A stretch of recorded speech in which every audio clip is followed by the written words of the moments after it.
हमारे YouTube channel Mithila Purvanchal को subscribe कीजिए और बेल आइकन को जरूर दबाएं ताकि लेटेस्ट वीडियो सबसे पहले आपके पास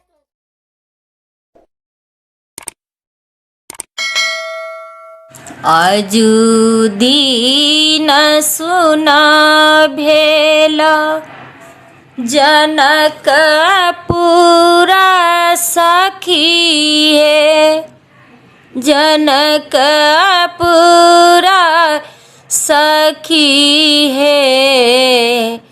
सिया बेटी जेता ससुराल सिया बेटी जेता ससुराल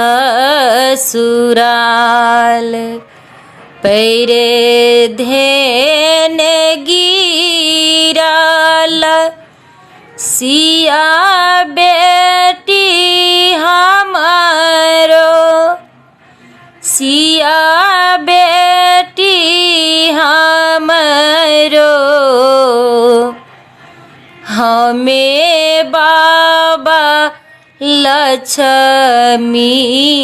तोहार हमें बाबा लक्ष्मी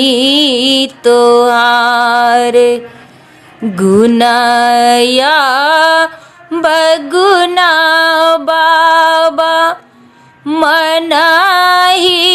मेरा खब मनाही मेरा खब तखना करब विदाई तखना करब विदाई एहाना बचन बेटी फेरो नहीं कहब फेरो से नहीं कहब तू बेटी धन मी हमार तू बेटी प्राण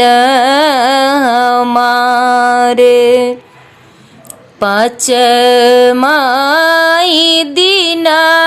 बेटी भारा पठाएब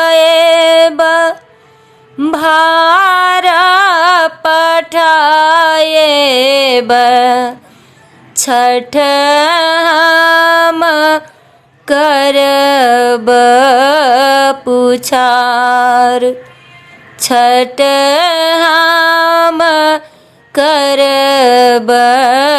पुछार सुती उठिया बेटी चरण पखाड़ब राम के चरण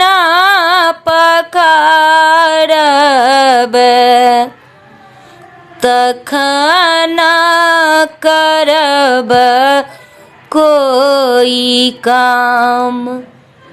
तखना करब